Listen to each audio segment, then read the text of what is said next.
una nueva edición de Viernes Jurídico, edición especial por Semana Santa. Manuel, buenas tardes, buen viernes, ¿cómo estás? Buenas tardes, César, buenas tardes, queridos televidentes. Un gusto saludarlos por este Viernes Santo, que también es Viernes Jurídico, por cierto. Viernes Santo y Viernes Jurídico. Bueno, lejos de los acontecimientos nacionales que todos conocemos, ¿no? Y bueno, que en algún sentido en la población ha causado consternación y pesar. Venimos a hablarle de temas también de actualidad, ya dejando esa coyuntura. Creo que ya los medios en extenso han cubierto lo acontecido, ¿no? Lamentamos mucho por la familia del expresidente, pero ahora vamos a tocar otros temas para no ser un refrito de lo que se está pasando en la televisión en estos momentos. Sí, en efecto, el día de hoy vamos a conversar sobre dos temas muy interesantes y de coyuntura, que el primero es el caso San Fernando, que es la decisión del Indecopi en segunda instancia que ha sancionado a esta empresa por defectos, por equivocaciones en el rotulado de alimentos. Vamos a conversar eso en extenso con Manuel. Y en la segunda parte del programa vamos a conversar sobre un tema que está muy vigente y que se está presentando con mucha frecuencia, que son las fiscalizaciones laborales de las entidades públicas encargadas de ello en distintas empresas, cuándo se desarrolla eso, qué previsiones hay que tomar, entre otros aspectos que vamos a conversar. Recuerden que que este programa es auspiciado por CTL Consultants, firma en la cual Manuel Portocarrero y yo, César Medina, somos socios, conjuntamente con Jarek Tello. Nosotros estamos dispuestos a brindarles asesoría legal en distintas materias. Pueden encontrarnos en Facebook como CTL Consultants, en Twitter como Consultants CTL, en LinkedIn, en Instagram y en YouTube. El canal de CTL Consultants es un canal en donde estamos colgando todos los programas que hemos emitido. Así que en ese sentido arrancamos con el primer tema, el caso San Fernando, esta decisión del Indecopi sobre el rotulado de alimentos. Manuel, por favor, coméntanos qué es lo que ha resuelto el Indecopi, qué es lo que ha sucedido en este caso. César, como bien lo hemos conversado antes, este programa trata de ser lo más claro posible respecto a los temas de coyuntura y que puedan afectar al ciudadano a pie, y buscamos pues siempre hablar en lenguaje claro, en lenguaje sencillo, estos temas que lastimosamente he visto en muchos programas en la televisión en los cuales los términos que utilizan algunos abogados para referirse a esta resolución no son tan claros y no están dirigidos a la masa, ¿no? La mayoría de la población. Para explicarte en términos sencillos, César, a ver, supongamos que nosotros vendemos un producto que es un apanado de carne.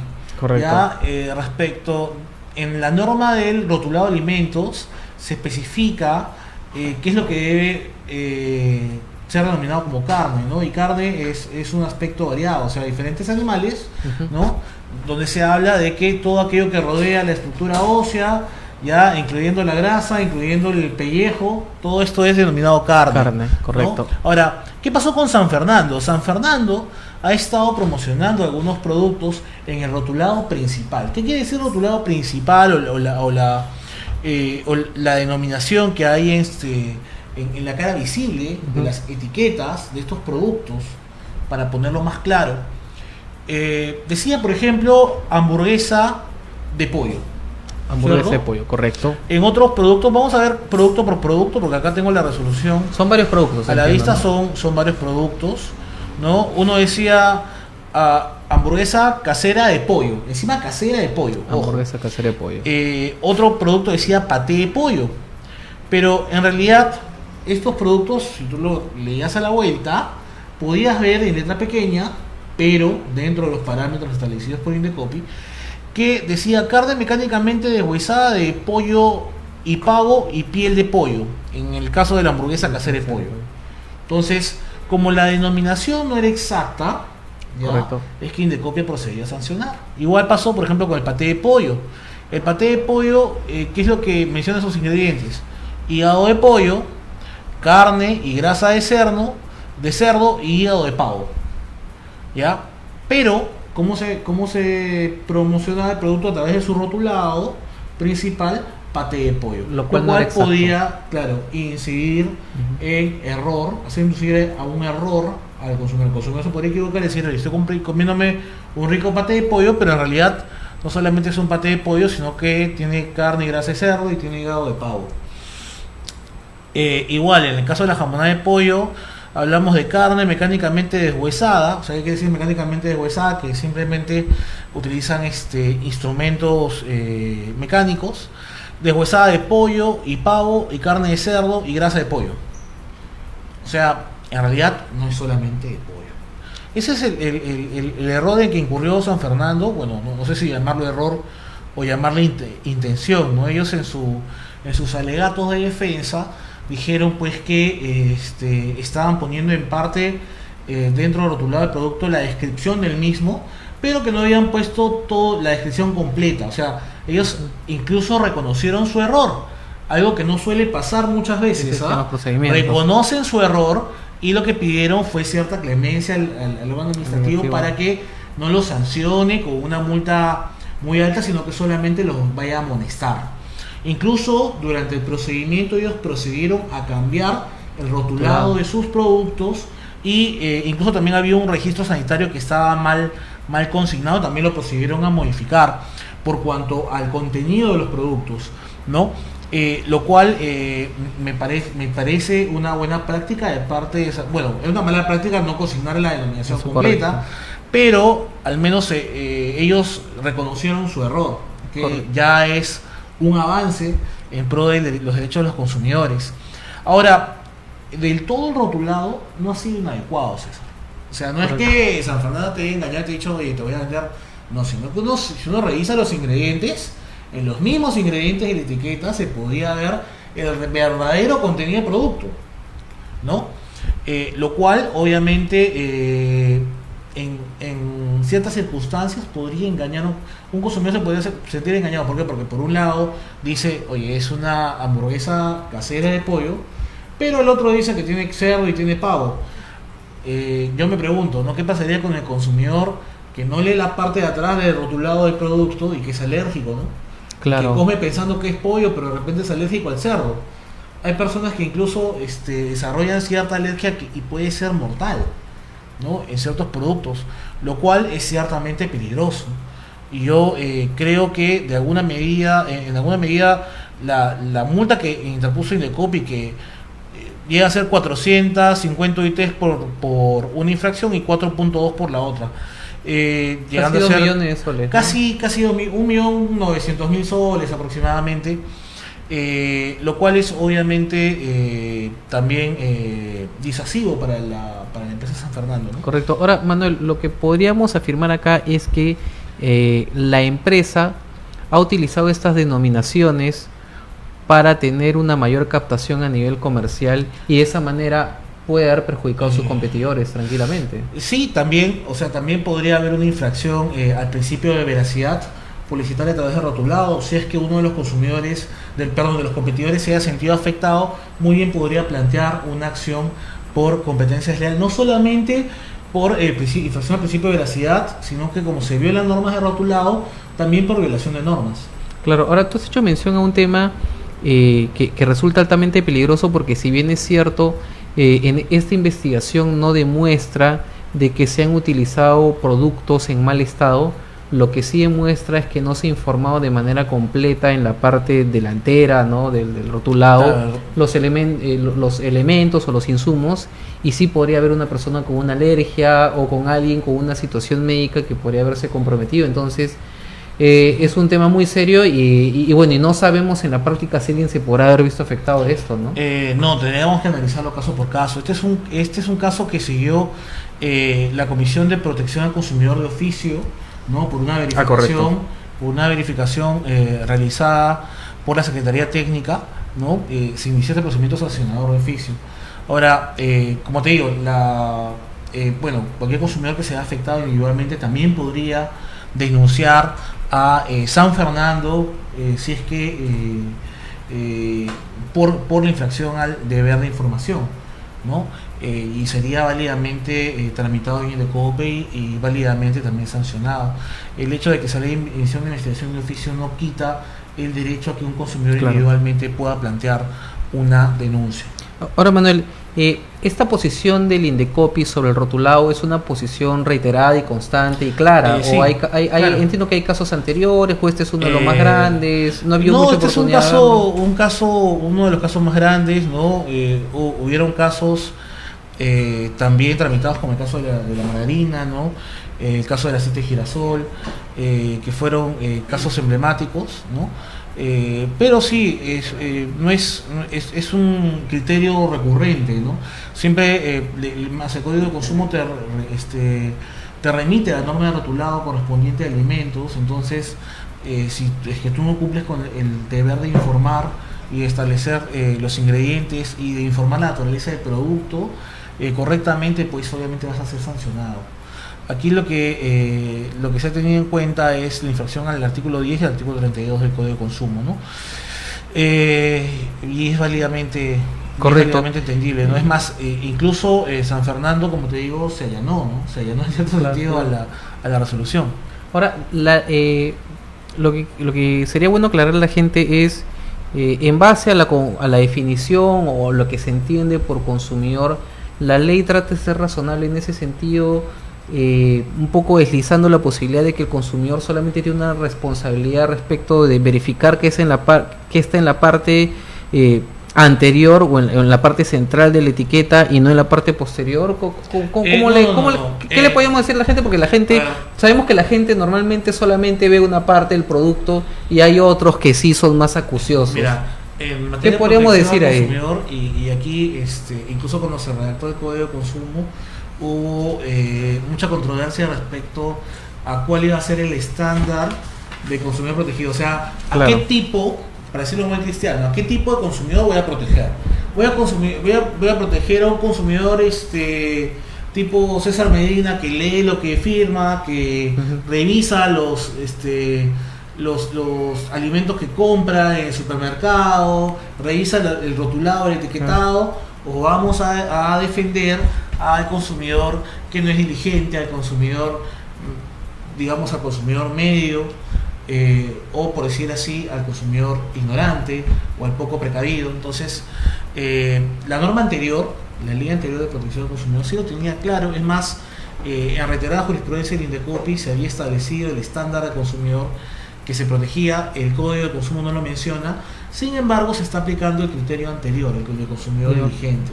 Así que, bueno, habría que verificar y ver hasta qué punto es razonable, pues, que un consumidor verifique si es que en el anverso de un producto dice que es de pollo y en el reverso pues te das cuenta que contiene cerdo y de repente eres alérgico al cerdo o a cualquier otra sustancia que contenga el producto. Bueno, yo creo que lo mejor sería siempre revisar ambas partes, ¿no? Lo que sí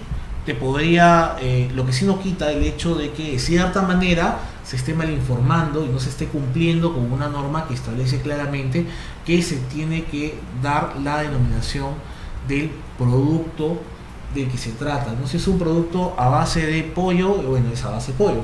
Si es a base de más de un compuesto, poner de qué compuestos está elaborado el producto, ¿no? Entonces, a eso yo voy, César.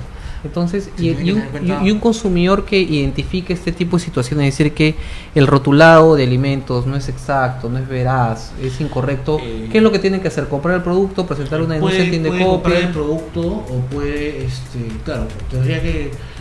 El Código de Consumo no solamente te protege cuando tú adquieres un producto, sino también te protege incluso en una situación anterior al consumo, en una situación previa al consumo. Así que cualquier consumidor podría incluso denunciar al proveedor por vender productos que no cumplan con las normas de rotulado correspondientes, ¿no?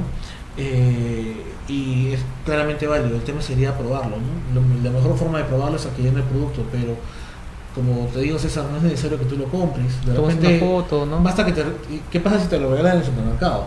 Claro. Si estás en una situación de exposición o de promoción del consumo, también estás protegido. ¿Qué pasa si tú estás en un supermercado, estás pasando por la parte de carnes, viene una de esas degustadoras y te invita un producto y dice, señor, esto es un producto de una hamburguesa de pollo casera, ¿no? Y tú le dices, bueno, sí, porque no tiene cerdo porque yo soy alérgico al cerdo.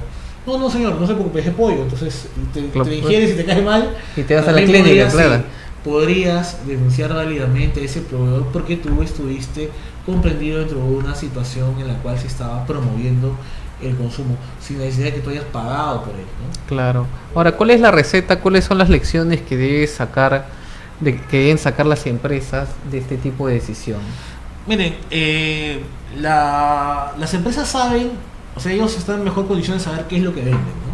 O sea, si tú vas a promocionar algo de mercado, promociona lo que vendes, no promociones lo que no vendes, ¿no?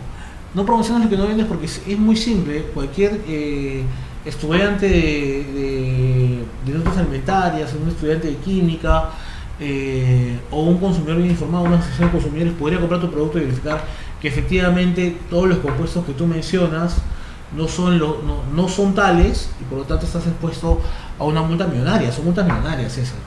Entonces hay que tener en cuenta eso. El consumidor peruano también tiene que estar bien informado sobre lo que realmente consume. Porque César, a ver, si realmente tomáramos conciencia de la cantidad de grasa que tienen estos productos, eso, ¿no? Es verdad, ¿no? Y ahora, justo con esta vacatio legis que tenemos, ¿cómo se llama? Este tiempo para que entre en vigencia los nuevos triángulos rotulados en los productos. Lo que están buscando es precisamente que el consumidor se informe más acerca de lo que está consumiendo.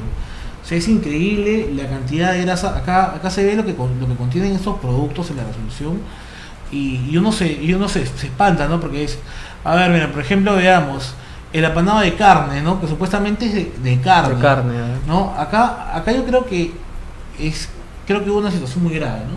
Acá vemos el producto San Fernando, registro sanitario 730-1115N, Digesa, apanado de carne. ¿Pero qué contiene, César? Apanado de carne de pollo. O sea, dice que es carne de pollo. De pollo, exacto. Pero no solo eso, ¿no? Cerdo y res cocido. Y acá también tenemos otra, hamburguesa súper de carne. Hamburguesa de carne de pollo y pavo. O sea, ni siquiera es, o sea, cuando uno le dicen carne, ¿no? Piensa carne de res o por otro lado te dicen carne, ¿no? O sea, claro. Que es carne. El término común para la carne uno se refiere a la carne de res, ¿no? Claro. Salvo que te digan carne de pollo. Carne, lo cual es inexacto, ¿no? Entonces hay gente que compra carne, una hamburguesa de carne, incluso la ves, pues, ¿no? Yo creo que alguna vez también la compré, no sé si tú, pero pero alguna vez hemos comprado. Es curioso porque dice hamburguesa súper de carne y el otro es hamburguesa súper de pollo. Sí, la otra es hamburguesa súper de carne y otra es hamburguesa súper de pollo, pero tienen lo mismo. Claro. O sea, tienen exactamente lo mismo. Hamburguesa de carne con pollo y pavo, hamburguesa de pollo con carne y pavo. O sea, no tiene más que de la otra. Claro, no hay mayor diferencia, ¿no? Y tú hablaste del alto contenido en calorías, en grasa que estos productos podrían tener, ¿no? Sí, porque contienen, incluso dentro de la misma norma, te establece que es el concepto de carne, y dentro del concepto de carne se toma en cuenta la grasa. Entonces, si uno se pone a ver el producto y se pone a compararlo con un verdadero filete de pollo o con una verdadera carne de res molida, ¿no? Y se pone a comparar el producto y ve la cantidad de grasa que tiene uno con respecto al otro, se va a dar cuenta que aplicando el concepto de carne, ya de la norma correspondiente, entonces vamos a entender de que dentro del concepto de carne está pues toda la grasa, todo, y estos productos exceden más en grasa que en la fibra propiamente dicha de la carne, ¿no? Entonces tú podrías pensar que estás comprando algo saludable y nada que ver. Y no, o sea, creo que la norma de rotulado de estos productos debería ir más allá, ¿no? Ir más allá para informar la cantidad, sobre todo sabiendo que esto incide en la salud directamente de los consumidores. Y hablando un poco, saliéndonos un poco del tema, pero con relación a lo que a la comida que tiene un alto contenido en grasas, etcétera. ¿Tú estás a favor de estas medidas? Por ejemplo, que en los colegios solamente se vendan cosas saludables, ¿o crees que debemos abrir el libre mercado así se trate de menores de edad? Porque ha habido alguna polémica al respecto, ¿no? Mira, César, yo creo firmemente en el libre mercado. Yo creo firmemente que parte también de la libertad del ser humano. Claro. ¿No?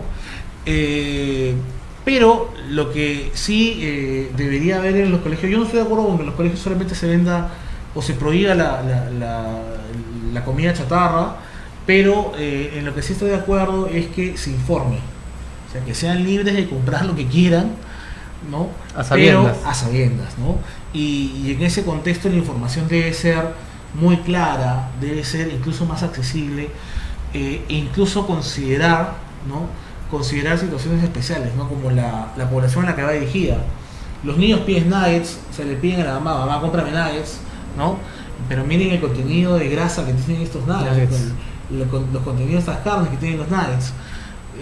Y ahora cada vez que nacen más niños con alergias y todo esto, pues es increíble, pues, la cantidad de cosas que pueden ocurrir en los niños, ¿no? Claro, bueno. Los padres tienen que estar informados, los niños tienen que estar informados, tiene que haber una política de protección desde el colegio, una política de información para los niños que también son consumidores, ¿no? O sea, decirles, yo no creo que sea bueno prohibir que se venda en un colegio algo porque ya estás incidiendo y estás atacando la libertad de empresa, pero véndele, pero infórmale, ¿no? O sea, así como se venden los cigarrillos, ¿no? Se venden los cigarrillos libremente, pero con un rotulado correcto que te diga y que te indique las consecuencias de fumar un cigarrillo. Correcto. Bueno, lo importante en este caso es que San Fernando reconoció casi desde el comienzo su responsabilidad. Sí, esperemos que sea una práctica que se extienda, porque al margen del defecto que podemos cuestionar y criticarlo, una buena práctica corporativa también tiene que ver con identificar los problemas y tratar de darle una solución, ¿no? Así es. Ahora, lastimosamente, como tú me dices, César, no creo que sea tan vendedor, tan marquetero el término hamburguesa de carne de pollo y pavo, hamburguesa de pollo con carne y pavo, apanado de carne de pollo, pavo, cerdo y ¿Qué producto cárnico con, claro? Sí, los consumidores ya van a estar un poco más informados de lo que están comprando, eso sí. Esperemos que también tomen conciencia y lean todo lo que da el producto, todo lo que están consumiendo. Y bueno, esa es la reflexión que yo tengo respecto a esta resolución, ¿no? Correcto, Manuel, te agradezco por los alcances. Amigos, ha sido muy importante conversar sobre este tema. Seguramente mucho más adelante en siguientes programas vamos a tratar más, ¿no? Porque es importante que los consumidores conozcan sus derechos, pero asimismo tengan una precaución más allá de lo que normalmente les puede exigir la norma. Y en ese sentido, en el siguiente bloque vamos a hablar sobre otro tema muy interesante y que está muy en boga, que son las fiscalizaciones laborales en las empresas. ¿Cuál es la actuación de las entidades del Estado y qué tipo, pues, de medidas deben tomar las empresas que son sujetas a esas fiscalizaciones? Vamos a una pausa y regresamos con Viernes Jurídico.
Amigos, estamos de vuelta con Viernes Jurídico. En el bloque anterior conversamos con Manuel sobre el caso San Fernando y la importancia de que adecuadamente se consigne la información en los rotulados de alimentos.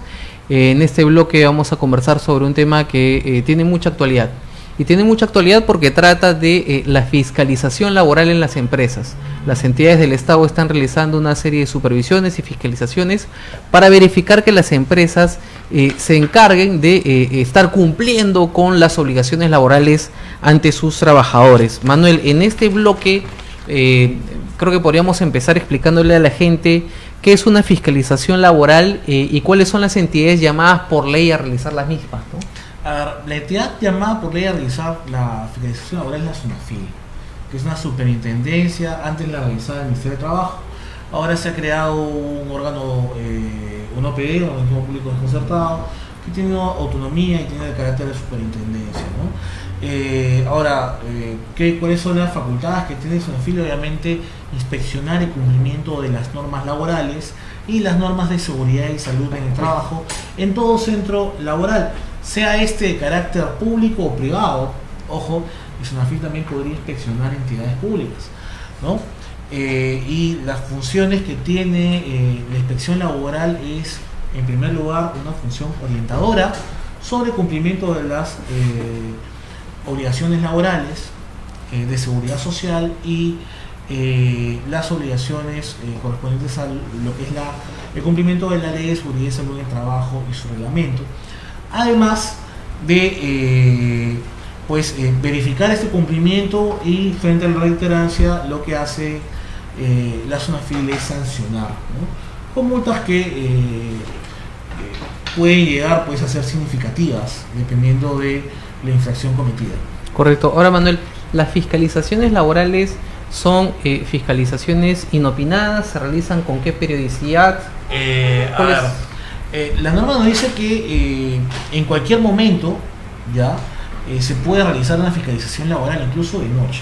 O sea, los inspectores laborales tienen toda la potestad de ingresar inopinadamente en cualquier centro laboral, cualquier empresa, entidad pública o privada, para verificar el cumplimiento de las obligaciones laborales y recabar cierta información que debe entregar el empleador en caso sea requerido, ¿no?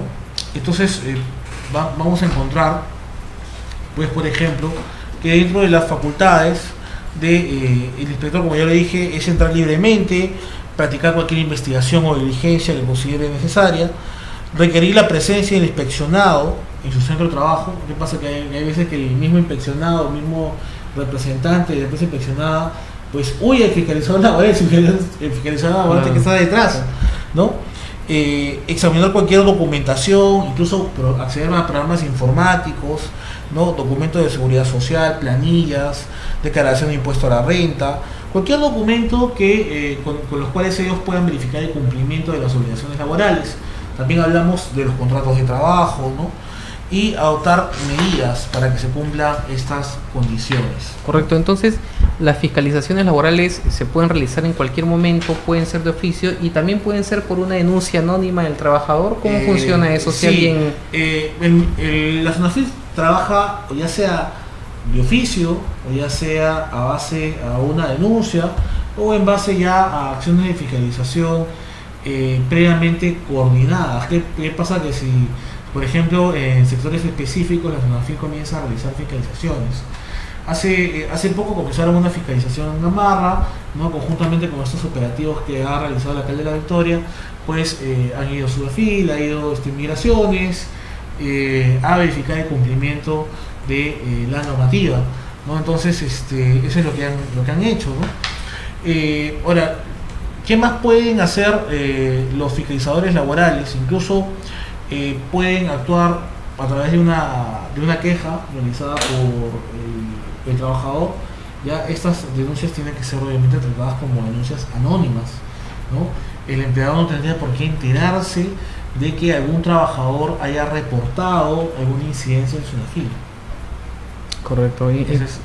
Eso es un dato fundamental. Ahora, Manuel, en la práctica, ¿cómo opera una fiscalización laboral? O sea, digamos que viene el fiscalizador, el inspector de SUNAFIL y toca la puerta de la empresa, ¿qué es lo que viene? ¿Cuál es el despliegue? O sea, que él viene? tiene que identificarse.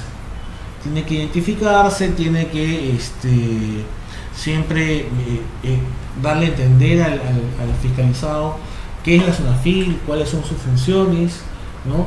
Y qué es lo que está requiriendo, cuáles son las acciones que va a tomar, y mostrarle de repente un requerimiento. Yo tendría que notificarle algún requerimiento, ¿no?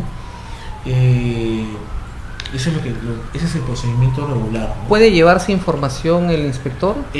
Puede llevar su información, sí, dejando dentro del acta una constancia que está llevando información, o de lo contrario te va a requerir, te va a dar un plazo, generalmente te dan 5 días hábiles, para que presentes información de distinta, ¿no? Por ejemplo, las planillas, los PDTs, los trabajadores ingresados de tal fecha a tal fecha, las constancias de pago de utilidades, las constancias de pago de CTS, los contratos de trabajo sujetos a modalidad, en la relación de trabajadores extranjeros con sus correspondientes permisos de trabajo, ¿no? Habiendo cumplido con la normativa sobre migraciones, ¿no? Podría requerirse, incluso también verificar trabajo infantil, ¿no? Si es que se cumple con las normativas sobre trabajo infantil. Tú sabes que para que trabaje un niño tiene que haber una autorización. Entonces, bueno, eso es lo que va a hacer, ¿no?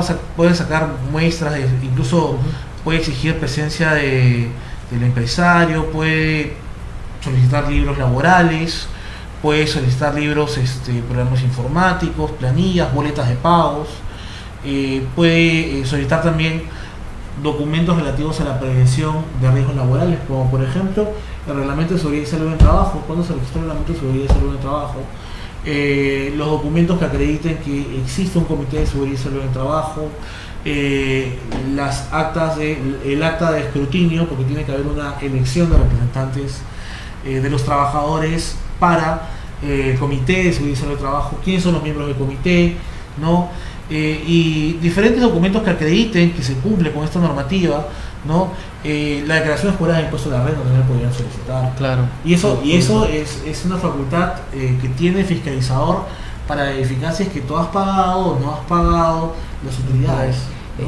¿Podría el empresario negarse a entregar algún tipo de información bajo el argumento de que es secreto industrial o de alguna índole? ¿Cómo funcionamos en este tipo de situaciones? Dentro de lo que está en el reglamento, si lo que se está pidiendo está en el reglamento y no es considerado un secreto industrial, no tendría por qué pedir el fiscalizador un secreto industrial, ¿no?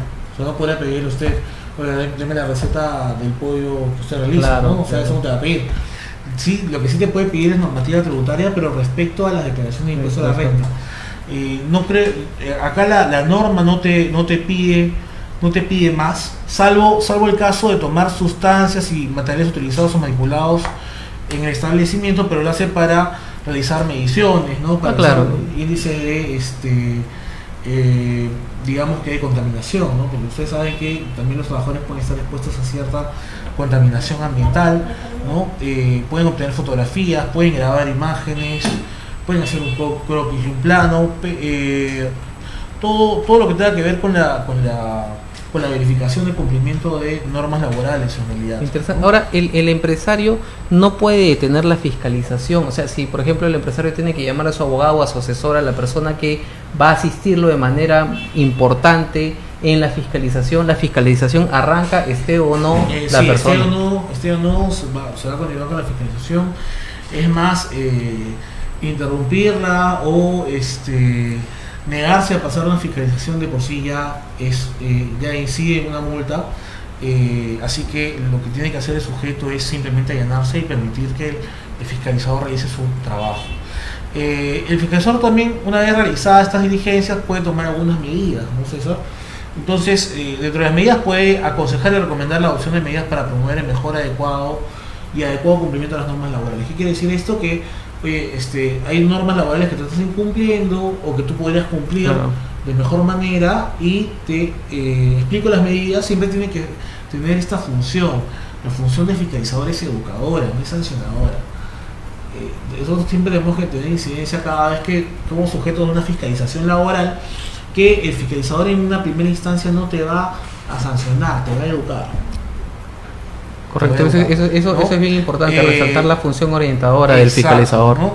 El fiscalizador también puede advertir al sujeto responsable cuando las circunstancias se lo meriten, siempre que no se deriven de perjuicios.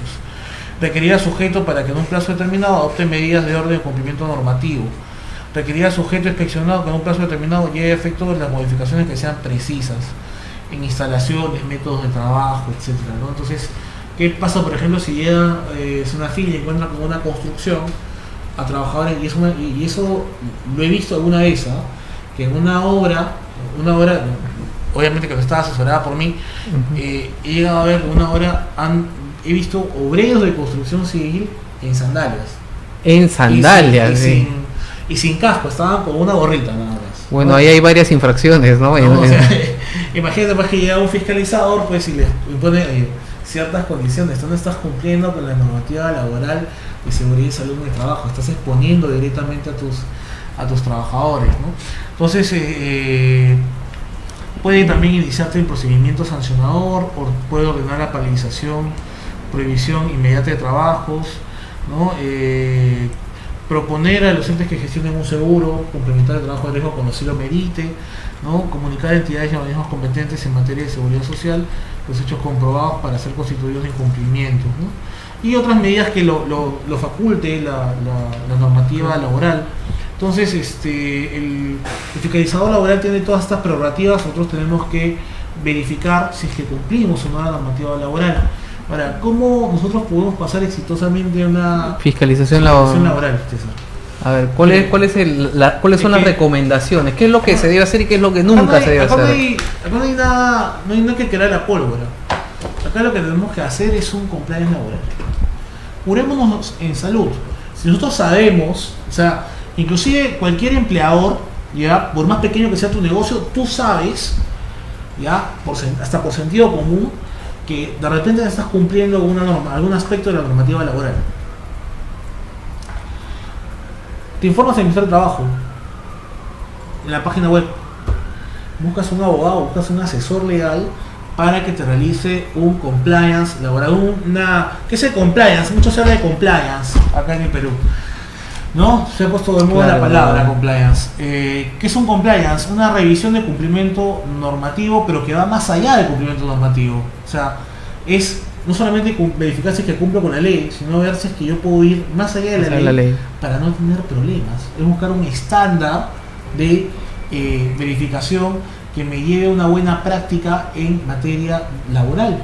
Entonces, si yo quiero saber cómo estoy, si es que ante una probable inspección de SUNAFIL mi empresa puede ser sancionada, pues simplemente verifiquemos y hagamos una revisión integral del cumplimiento de la normativa laboral.